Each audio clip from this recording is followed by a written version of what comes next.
ରାଧେଶ୍ୟାମ। ତ ଫ୍ରେଣ୍ଡସ୍ ଚାଲନ୍ତୁ ଆଜି କିଛି ନୂଆ ଜ୍ଞାନ ନେବା। ଦ୍ୱୈତ ଛଳୟ ତାମସ୍ମି ତେଜ ସ୍ନେୟ ସ୍ନିନାମହମ୍ ଜୟସ୍ନି ବ୍ୟବସାୟସ୍ମି ସତ୍ତ୍ୱ ସତ୍ତ୍ୱବତାମହମ୍। ତେଜସ୍ୱୀ ପୁରୁଷଙ୍କ ତେଜ ମୁଁ ଅଟେ। ଜୁଆରେ ଛଳ କରୁଥିବା ବ୍ୟକ୍ତି ମଧ୍ୟରେ ଛଳ ମଧ୍ୟ ମୁଁ ଅଟେ। ତେବେ ତ ବହୁତ ଭଲ ଜୁଆ ଖେଳିବା, ସେଥିରେ କଳ ବଳ ଓ ଛଳ କରିବା, ତାହା ହିଁ ଭଗବାନ ଅଟନ୍ତି। ନାହିଁ ଏପରି କିଛି ନୁହେଁ, ଏହି ପ୍ରକୃତି ହିଁ ଗୋଟିଏ ଜୁଆ ଅଟେ। ଏହା ଠଗନୀ ଅଟେ। ଏହି ପ୍ରକୃତିର ଦ୍ୱନ୍ଦ୍ୱରୁ ବାହାରିବା ନିମନ୍ତେ ଦେଖାଣିଆ ତ୍ୟାଗ କରି ଗୁପ୍ତ ରୂପରେ ଲୁଚିକରି ଭଜନ କରିବା ହିଁ ଛଳ ଅଟେ।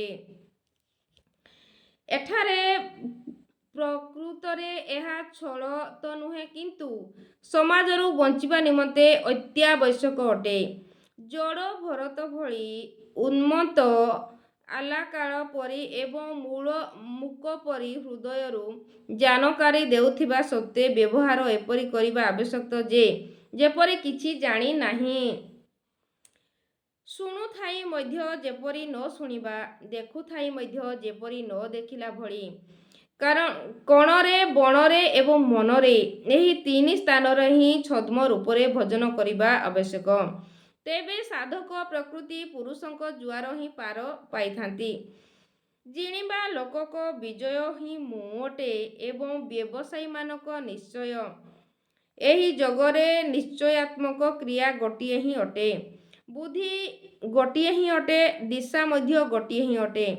ଏପରି କ୍ରିୟାତ୍ମକ ବୁଦ୍ଧି ମୁଁ ହିଁ ଅଟେ। ସ୍ୱାତିକ ପୁରୁଷଙ୍କ ତେଜ ଓ ଓଜ ମୁଁ ହିଁ ଅଟେ।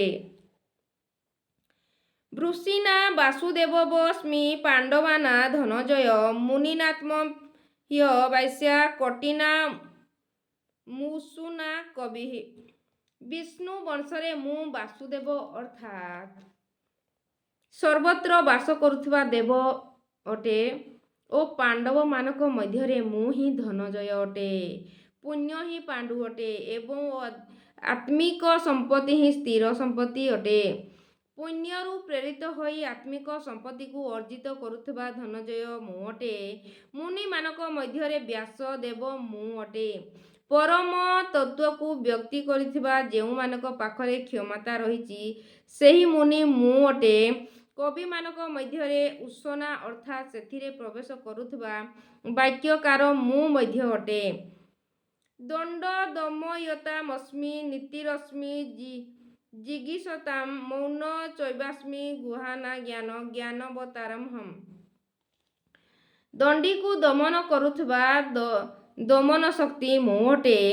ଜିଣିବା ଇଚ୍ଛା ରଖୁଥିବା ବ୍ୟକ୍ତିମାନଙ୍କ ମଧ୍ୟରେ ନୀତି ମୁଁ ଅଟେ। ଗୁପ୍ତ ରଖିବା ଯୋଗ୍ୟ ଭାବରେ ମୌନ ମୁଁ ଅଟେ ଏବଂ ଜ୍ଞାନବାନ ମଧ୍ୟରେ ସାକ୍ଷାତକାର ସହିତ ମିଳୁଥିବା ଜାନକାରୀ ପୂର୍ଣ୍ଣ ଜ୍ଞାନ ମୁଁ ଅଟେ। ୟଚ୍ଚାପି ସର୍ବଭୂତାନା ବୀଜୋ ମତମୋହର୍ଜୁନ ନ ତଦସ୍ତି ବିନା ୟତସ୍ନାନ ମୟାଭୂତ ଚରାଚରମ୍। ହେ ଅର୍ଜୁନ, ସମ୍ପୂର୍ଣ୍ଣ ଭୂତଙ୍କ ଉତ୍ପତ୍ତିର କାରଣ ମଧ୍ୟ ମୁଁ ଅଟେ। କାରଣ ଚର ଏବଂ ଅଚର ଏପରି କୌଣସି ଭୂତ ନାହାନ୍ତି ଯାହାକି ମୋ ଠାରୁ ଭିନ୍ନ ଅଛନ୍ତି। ସର୍ବତ୍ର ବ୍ୟାପୀ ରହିଛି, ସମସ୍ତେ ମୋ ନିମନ୍ତେ ରହିଛନ୍ତି। ନନ୍ତୋସ୍ତି ମମ ବିଦ୍ୟାନା ବିଭୂତନା ପରମତପ ଏଷ ତୁଦେଶତ ପ୍ରାକ୍ତ ବିଭୂତେର୍ବସ୍ୱର ମାୟା। ହେ ପରମତର ଅର୍ଜୁନ, ମୋର ଦିବ୍ୟ ବିଭୂତିମାନଙ୍କ ଅନ୍ତ ନାହିଁ। ନିଜର ବିଭୂତିମାନଙ୍କ ବିସ୍ତାରରୁ ମୁଁ ଏକ ସଂକ୍ଷେପରେ କହିଲି। ବସ୍ତୁତଃ ତାହା ଅନନ୍ତ ଅଟେ। ଏହି ଅଧ୍ୟାୟରେ ଅଳ୍ପ କିଛି ବିଭୂତିର ହିଁ ସ୍ପଷ୍ଟୀକରଣ କରାଗଲା, କାରଣ ଆସନ୍ତା ଅଧ୍ୟାୟରେ ଅର୍ଜୁନ ଏହି ସମସ୍ତଙ୍କୁ ଦେଖିବା ଇଚ୍ଛା କରିବେ। କାରଣ ପ୍ରତ୍ୟେକ ଦର୍ଶନ ଦ୍ୱାରା ହିଁ ବିଭୂତି ବୁଝିବା ଆସିଥାଏ ଓ ବିଚାରଧାରା ବୁଝିବା ନିମନ୍ତେ ଏଥିରୁ ଅଳ୍ପ କିଛି ଅର୍ଥ ଦିଆଯାଇଛି। ୟଦ୍ ୟଦ୍ ବିଭୂତିମତ୍ସ୍ୱତ୍ ଶ୍ରୀମଦୁକ୍ତିମବେବ ବା ତତ୍ତ୍ୱଦେବାବଗଚ୍ଛ ତ୍ୱ ମମ ତେଜ ସଂସଭବମ୍। ଯାହା ଯାହା ଐଶ୍ୱର୍ଯ୍ୟଯୁକ୍ତ, କାନ୍ତିଯୁକ୍ତ ଏବଂ ଶକ୍ତିଯୁକ୍ତ ବସ୍ତୁ ରହିଛି ତାହାକୁ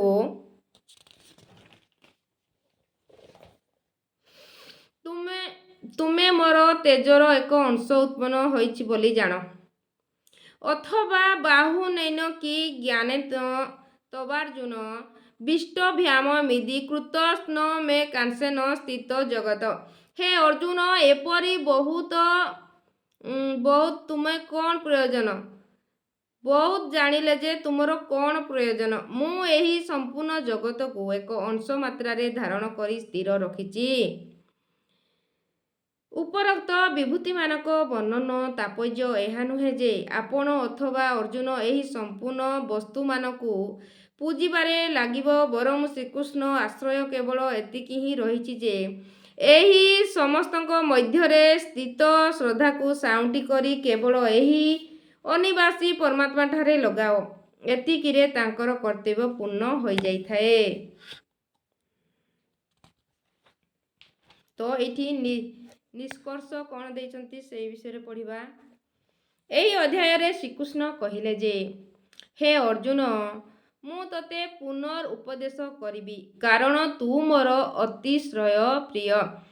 ପ୍ରଥମେ କହିସାରନ୍ତି, ପୁଣି କହିବାକୁ ଯାଉଛନ୍ତି, କାରଣ ପୂର୍ତ୍ତି ପର୍ଯ୍ୟନ୍ତ ସଦ୍‌ଗୁରୁଙ୍କ ଠାରୁ ଶୁଣିବାରେ ଆବଶ୍ୟକତା ରହିଥାଏ। ମୋର ଉତ୍ପତ୍ତିକୁ ନା ଦେବତା ଏବଂ ନା ମହର୍ଷିଗଣ ହିଁ ଜାଣିଥାନ୍ତି, କାରଣ ମୁଁ ତାହାଙ୍କ ମଧ୍ୟରେ ଆଦି କାରଣ ଅଟେ। ଅବ୍ୟକ୍ତ ସ୍ଥିତ ପଶ୍ଚାତ୍ ସାର୍ବଭୌମ ଅବସ୍ଥାକୁ ସେହି ଜାଣି ପାରିଥାଏ ଯାହା ହୋଇଯାଇଛି। ଯିଏ ମୋତେ ଅଜନ୍ମା, ଅନାଦି ଏବଂ ସମ୍ପୂର୍ଣ୍ଣ ଲୋକର ମହାନ ଈଶ୍ୱର ସାକ୍ଷାତ୍କାର ସହିତ ଜାଣିଥାଏ, ସେହି ହିଁ ଜ୍ଞାନୀ ଅଟେ। ବୁଦ୍ଧି, ଜ୍ଞାନ ଓ ଅସମୂଢ଼ତା, ଇନ୍ଦ୍ରିୟ ଦମନ, ମନର ଶମନ, ସନ୍ତୋଷ, ତପ, ଦାନ ଏବଂ କୀର୍ତ୍ତନ ଭାବ ଅର୍ଥାତ୍ ଦୈବୀ ସମ୍ପଦର ଭକ୍ତ ଲକ୍ଷଣ ମୁଁ ହିଁ ଦେଇଥାଏ। ସପ୍ତର୍ଷି ଅର୍ଥାତ୍ ଯୋଗର 7ଟି ଭୂମିକା ତାହା ପୂର୍ବରୁ ମଧ୍ୟ ହୋଇଥିବା ତଦନୁରୂପ ଅନ୍ତଃକରଣ ଚତୁର୍ଦ୍ଦଷ୍ଟୟ ଏବଂ ଏହାର ଅନୁକୂଳ ମନ, ଯିଏକି ସ୍ୱୟଂଭୂ ଅଟେ, ସ୍ୱୟଂ ରଚୟିତା ଅଟେ, ଏହି ସମସ୍ତେ ମୋଠାରେ ଭାବଯୁକ୍ତ ଲାଗି ରହିଥିବା ଏବଂ ଶ୍ରଦ୍ଧାଯୁକ୍ତ ଅଟନ୍ତି। ଯାହାର ସଂସାରରେ ସମ୍ପୂର୍ଣ୍ଣ ପ୍ରଜା ରହିଛି, ଏହି ସମସ୍ତ ମୋଠାରୁ ହିଁ ଉତ୍ପନ୍ନ, ଅର୍ଥାତ୍ ସାଧନମୟୀ ପ୍ରଭୃତି ମୋର ହିଁ ପ୍ରଜା ଅଟନ୍ତି। ଏହାଙ୍କ ଉତ୍ପତ୍ତି ନିଜଠାରୁ ନୁହେଁ, ଗୁରୁଠାରୁ ହୋଇଥାଏ, ଯିଏକି ଉପଯୁକ୍ତ ବିଭୂତିମାନଙ୍କୁ ସାକ୍ଷାତ୍ ଜାଣି ନେଇଥାନ୍ତି।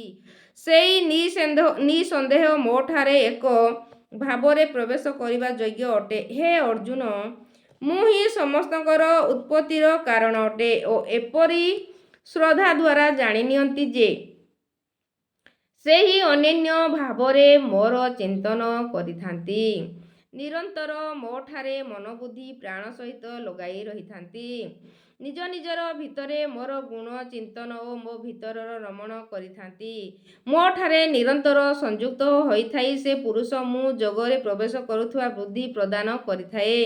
ଏହା ମଧ୍ୟ ମୁଁ ହିଁ ଭାବସ୍ଥ ଅର୍ଥାତ୍ ଆତ୍ମଭାବସ୍ଥ ଅର୍ଥାତ୍ ତାହାଙ୍କ ଆତ୍ମାରେ ଜାଗ୍ରତ ହୋଇ ଠିଆ ହୋଇଯାଇଥାଏ।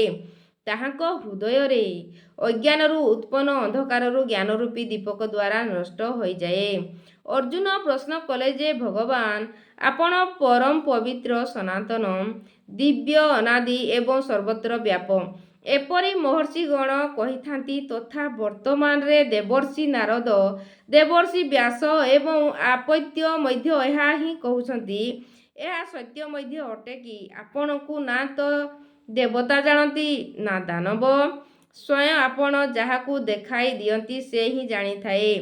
ଆପଣ ହିଁ ଆପଣଙ୍କ ବିଭୂତିମାନଙ୍କୁ କହିବାର ସମର୍ଥ। ଅତଃ ହେ ଜନାର୍ଦ୍ଦନ, ଆପଣ ନିଜର ବିଭୂତିମାନଙ୍କୁ ବିସ୍ତାର ପୂର୍ବକ କୁହନ୍ତୁ ଓ ପୂର୍ତ୍ତି ପର୍ଯ୍ୟନ୍ତ ଇଷ୍ଟଠାରୁ ଶୁଣିଲେ ଉତ୍କୃଷ୍ଟ ସ୍ଥିର ରହିବା ଉଚିତ। ଆଗକୁ ଇଷ୍ଟଙ୍କ ଅନ୍ତରାଳରେ କ'ଣ ରହିଛି ତାହାକୁ ସାଧକ କିପରି ଜାଣିବେ, ଏହା ଉପରେ ଯୋଗେଶ୍ୱର ଶ୍ରୀକୃଷ୍ଣ ଗୋଟିଏ କରି ନିଜର 81 ବିଭୂତିମାନଙ୍କ ଲକ୍ଷଣ ସଂକ୍ଷେପରେ କହିଲେ। ଯେଉଁଥିରୁ କିଛି ତ ଯୋଗ ସାଧନାରେ ପ୍ରବେଶ କରିବା ସହିତ ପ୍ରାପ୍ତ ହୋଇଥିବା ଅନ୍ତରଙ୍ଗ ବିଭୂତିର ଚିତ୍ରଣ ଏବଂ ଶେଷ ଅନ୍ୟ ସବୁ ସମାଜରେ ରୁଦ୍ଧି ସିଦ୍ଧି ସହିତ ପ୍ରାପ୍ତ ହୋଇଥିବା ବିଭୂତିମାନଙ୍କ ଉପରେ ପ୍ରକାଶ ହେଲେ ଏବଂ ଶେଷରେ ସେ ଜୋର ଦେଇ କହିଲେ ଯେ ହେ ଅର୍ଜୁନ, ବହୁତ କିଛି ଜାଣିବାରେ ତୋର କ'ଣ ପ୍ରୟୋଜନ? ଏହି ସଂସାରରେ ଯାହା କିଛି ତେଜ ଓ ଐଶ୍ୱର୍ଯ୍ୟଯୁକ୍ତ ବସ୍ତୁ ରହିଛି ତାହା ସମ୍ପୂର୍ଣ୍ଣ ମୋର ତେଜର ଅଂଶ ମାତ୍ର ହିଁ ସ୍ଥିର ରହିଛି।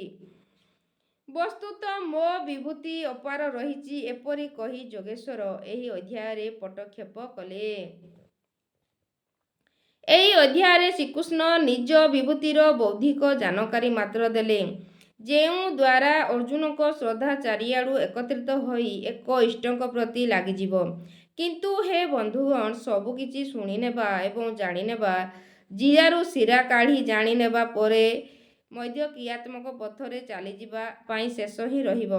ଏହା କ୍ରିୟାତ୍ମକ ପଥ ଅଟେ। ସମ୍ପୂର୍ଣ୍ଣ ଅଧ୍ୟାୟରେ ଯୋଗେଶ୍ୱରଙ୍କ ବିଭୂତିମାନଙ୍କର ହିଁ ବର୍ଣ୍ଣନ ରହିଛି।